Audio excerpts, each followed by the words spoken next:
گذاشتند و کارهای عظیم بنیادکاری و سازندگی شروع نموده. دیگر گونه‌هایی که امروز در جامعه و عمل می‌آیند و نیروی جسمانی و روانی و ذهنی جوانان وابستگی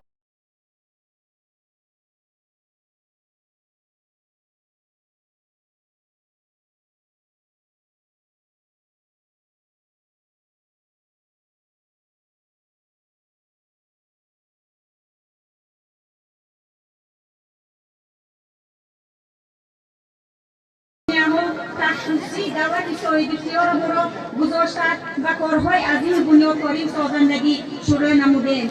دیگر گونه‌هایی که امروز در جامعه و عمل می‌آیند و نیروی جسمانی و روانی و ذهنی جوانان وابستگی